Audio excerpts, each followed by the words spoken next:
गुरु बड़े भगवान से मन में देख विचार, हरि सुमरे से वार है, गुरु सुमरे से पार। सभी साथियों को बहुत बहुत नमस्कार। नमस्कार। आज पूरा विश्व गुरु पूर्णिमा दिवस मना रहा है। आप सबको भी बहुत बहुत शुभकामनाएं। आपको भी सर। साथियों, इस वक्त मैं मौजूद हूँ छत्तीसगढ़ के धमतरी जिले में और आज यहाँ पर मेरी मुलाकात हो रही है एक शानदार लीडर से। प्रखर सेल्स के मास्टर रहे हैं। आपका नाम मिस्टर गिरीश सिन्हा है। सर, बहुत बहुत आपका स्वागत है। आपका भी सर। और मैं चाहूँगा सर के सम्मान में एक बार जोरदार तालियां बजाएं आप सब। तो साथियों, आइए नेटवर्क मार्केटिंग कितना सच कितना झूठ का पर्दाफाश करते हैं और जानते हैं मिस्टर गिरीश सर के मुंह से उन्हीं की ज़िंदगी की अनकही अनसुनी सी कहानी। सर, आप सेल्स के मास्टर रहे, बेकरी में आपने सेल्स का काम किया है। जी सर। और बहुत सारे जीवन में उतार और चढ़ाव आए हैं। अब मैं आपसे जानना चाहूँगा सर कि नेटवर्क मार्केटिंग में आपका पदार्पण कैसे हुआ सर? सर, सबसे पहले तो आप सभी को बताना चाहूँगा, जो भी मेरा वीडियो सुन पा रहे होंगे, देख पा रहे होंगे, मैं डायरेक्ट सेलिंग बिजनेस में जब आया, इससे पहले मेरा ऑलरेडी बेकरी फैंसी ट्रेडिंग का व्यापार चल रहा था, बहुत बढ़िया चल रहा था। मैं सेल्स की दुनिया में था। सेल्स का कार्य होता था, जो बच्चों की खजानी का आइटम होता था और फैंसी का आइटम होता था, उसको मैं लेके छोटे छोटे किराने के दुकान होते, छोटे छोटे गांव के अंदर 4-4, 5-5 दुकानें होते, उन गांव तक के मैं जाके उन किराने के दुकान तक सामान पहुंचाया करता था। शुरुआत में जब उस काम को भी शुरू किया तो काफ़ी परेशानी हुई कि बहुत सारे लोगों ने मुझे रिजेक्ट किया, मेरे से सामान भी नहीं खरीदते थे। निराशा तो होता था, लेकिन मैंने हिम्मत नहीं हारा और लगातार लगा रहा, जुटा रहा और धीरे से मेरा व्यापार भी सेट हो गया। अच्छा खासा मुनाफा भी हुआ, महीने के 40-50 हज़ार रुपये तक अर्निंग भी हुआ। लेकिन एक दौर ऐसा भी आया जो आप सबको पता है कि कोरोना नाम की महामारी हमारी देश में आई। उस कोरोना ने मेरी भी रीढ़ की हड्डी तोड़ दी। रीढ़ की हड्डी के तोड़ने का मतलब होता है दोस्त, व्यापार एकदम से बंद हो गया, घर से निकलना मुश्किल हो गया। एकदम सरकार ने लॉकडाउन कर दी, 3-3, 4-4 महीने तक घर में बैठ के रहे, घर से निकलने भी नहीं देते थे। जब निकलता, फिर भी रोज के पैसे आने से ही तो घर चलता था, जब पैसे नहीं आते थे तो घर चलना मुश्किल हो जा रहा था। तो मैं ज़बरदस्ती निकल जाया करता था, फिर भी चौक चौराहे में पुलिस लगी होती थी जो वापस मुझे घर भेज देती थी।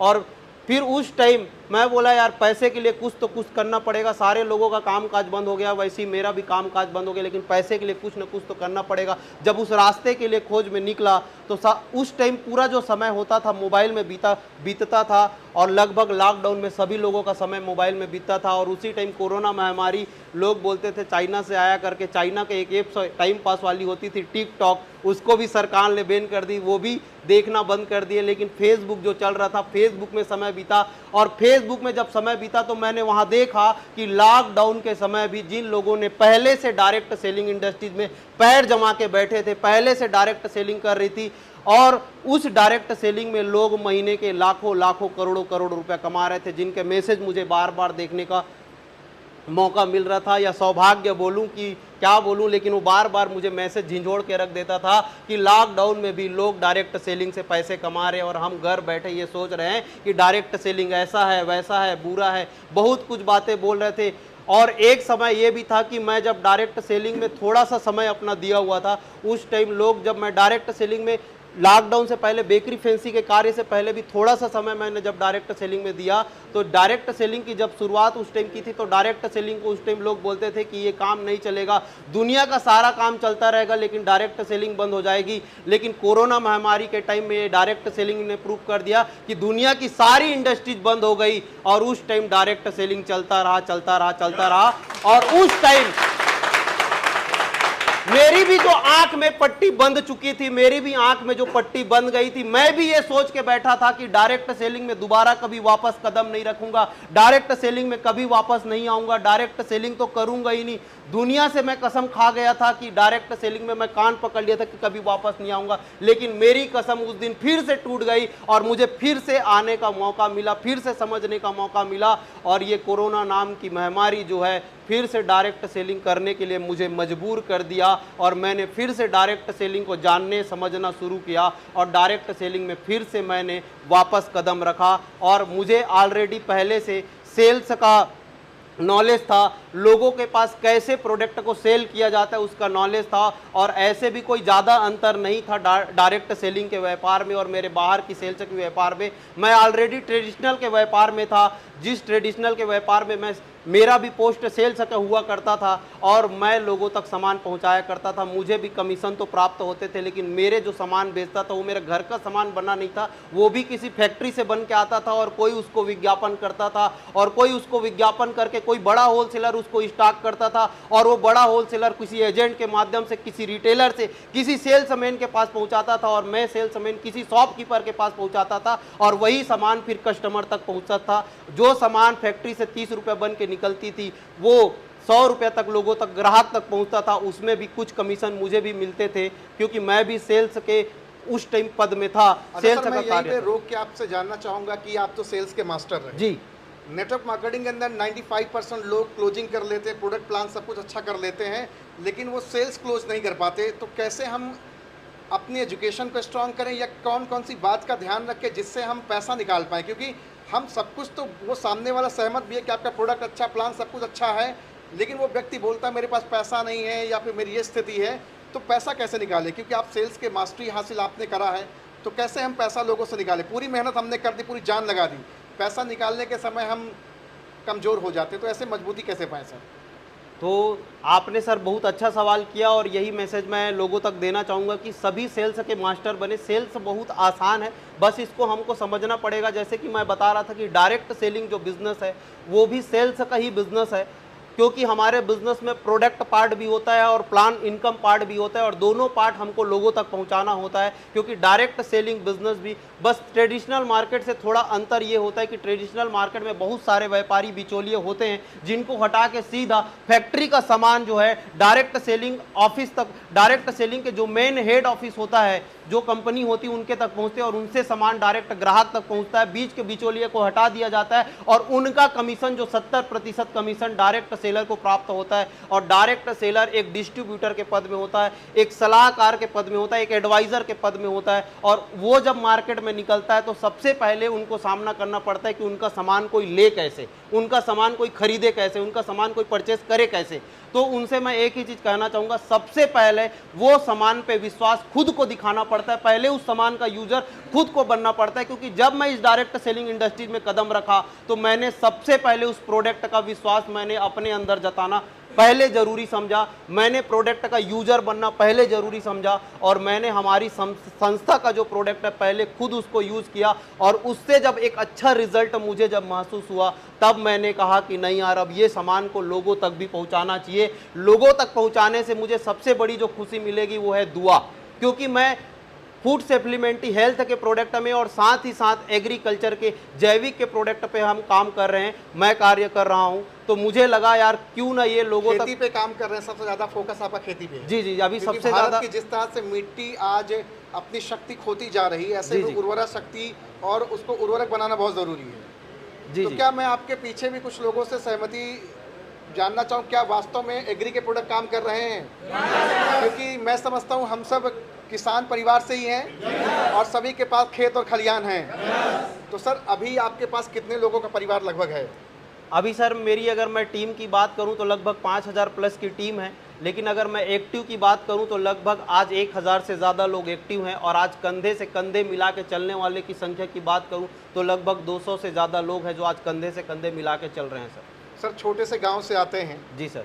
और छोटे गाँव के लोगों को अक्सर बताया जाता है कि सोच बहुत छोटी होती है। जी सर। आप सेल्स में रहे, 40-45 हज़ार रुपये आप कमाते रहे। जी सर। क्या नेटवर्क मार्केटिंग में सचमुच में अद्भुत क्षमता, अद्भुत ताकत है जो आपके सपनों को बड़ा कर सकती है? जी सर। या यहाँ जितने भी पीछे आपके भाई बहन खड़े, क्या इनके भी सपनों में वो जान डाला है? बिल्कुल सर। क्योंकि कभी न कभी ये भी तो कभी सोचे होंगे कि 10-15 हज़ार भी आ जाए तो भी ज़िंदगी चल जाएगा। बिल्कुल सर। सर अभी आपकी कितनी सोच पहुँच पाई है, ये आप बताइए।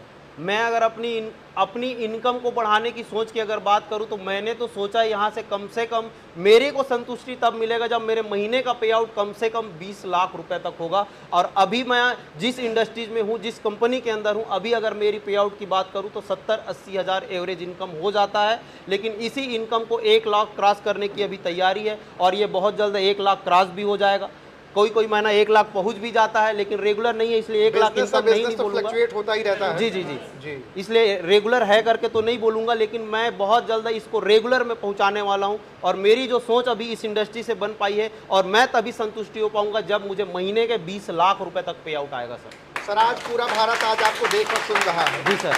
और पूरे भारत में अभी बहुत सारे ऐसे लोग हैं जो नेटवर्क मार्केटिंग को छोड़ चुके हैं। बहुत सारे ऐसे लोग हैं जिनके साथ किसी ने धोखाधड़ी करी या खुद लोगों ने आलस में आकर के काम नहीं किया, या बहुत तरह तरह के लोग हैं। इनकी संख्या ज़्यादा है, इनको कैसे हम फिर से उबारें? जैसा कि आपका नंबर डिस्क्रिप्शन में जाएगा, अगर वो आपके साथ बिजनेस करना चाहे, धमतरी से हो, छत्तीसगढ़ से, भारत के किसी भी कोने से, क्या आपके साथ वो बिजनेस कर सकता है? बिल्कुल कर सकता है सर।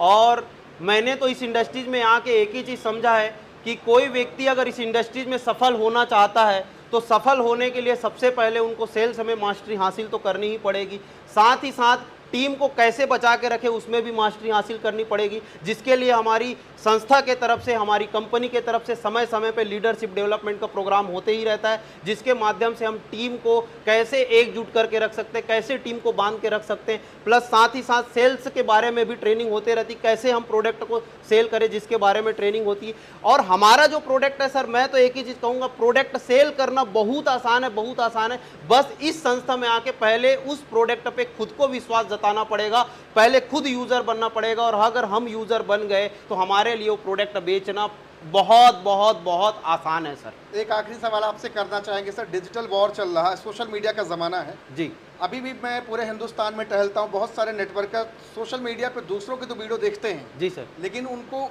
उनके अपलाइन की, उनके कंपनी के लीडरों की वीडियो नहीं मिल पाती है जी सर, जिसकी वजह से उनका बिजनेस कहीं ना कहीं ग्रो नहीं करता। तो आप जिस तरह से आप बता रहे थे कि लॉकडाउन के समय फेसबुक आप चला चला के स्क्रॉल कर करके कहीं ना कहीं आपने सोशल मीडिया की ताकत, नेटवर्क मार्केटिंग की ताकत को आपने समझा है, तो आप क्या कहना चाहेंगे युवाओं को? क्या सोशल मीडिया पर उनको काम करना चाहिए, अपना समय देना चाहिए, नहीं देना चाहिए? बिल्कुल देना चाहिए सर। आज के डेट में अगर हमको तेज़ी से अलग अलग राज्य में अगर अपना नेटवर्क बनाना है, पूरी दुनिया के अंदर अगर अपना नेटवर्क पहुंचाना है, तो हमको सोशल मीडिया में तो उजागर होना पड़ेगा। लेकिन सोशल मीडिया में मैंने एक चीज़ सीखा कि कई लोग सोशल मीडिया में जाते तो जरूर है, एक दिन पोस्ट करते, 4 दिन आराम करते, 5 दिन फिर बाद फिर पोस्ट करते और 8 दिन आराम करते। सोशल मीडिया में अगर हम ऐसे आराम कर करके पोस्ट डालेंगे तो कभी सोशल मीडिया में बड़ा काम नहीं कर पाएंगे। नहीं है जी, सोशल मीडिया में बड़ा काम करने के लिए निरंतर पोस्ट शेयर करना पड़ता है, सही तरीके से पोस्ट शेयर करना पड़ता है, और सही पोस्ट शेयर करना बहुत जरूरी होता है। अच्छा, एक सलाह आपसे इसी बीच में लेना चाहूँ, जैसे मान लीजिए आपके टीम का कोई भी व्यक्ति कहीं प्लान करने गया, प्लान करने के बाद वो फोटो खींच करके ऑब्वियस सी बात है वो भेजता है जी सर, तो अगर फोटो की जगह वो 1 मिनट की वीडियो बनाए उस नए प्रोस्पेक्ट के साथ कि नमस्कार दोस्तों, आज मेरी इनसे मुलाकात हुई, मिलकर बहुत अच्छा लगा, इवन वो ज्वाइन करे ना करे, अगर वो वीडियो बनाए तो क्या वो उसकी प्रैक्टिस अच्छी नहीं हो सकती है? हो सकती है सर, हो सकती है, ऐसा किया जा सकता है? नहीं, बिल्कुल बिल्कुल। तो साथियों अभी देख रहे हैं, अभी हम इस वक्त मौजूद है छत्तीसगढ़ के धमतरी जिले में, और आज मेरी मुलाकात इसी टीम के मुखिया से हो रही है, मिस्टर गिरीश सिन्हा सर से। सर आपसे बातचीत करके बहुत अच्छा लगा, और एक बार फिर से गुरु पूर्णिमा की पावन शुभ अवसर पे आप सबको बहुत बहुत शुभकामनाएं। Thank you so much. Sir का नंबर हमने डिस्क्रिप्शन में डाल दिया है, जाएंगे, कॉल करेंगे, बातचीत करेंगे। अगर आप धमतरी से हैं, छत्तीसगढ़ से, भारत के किसी भी कोने से हैं, ये बिजनेस ऑनलाइन ऑफलाइन आपके घर घर तक जाने वाला बिजनेस है। हेल्थ सेक्टर पे काम करते हैं, बीमारी बेरोजगारी पे काम करते हैं, तो सर से जरूर कॉल करके बातचीत करें और संपर्क करें। बहुत बहुत धन्यवाद sir, thank you so much sir. धन्यवाद।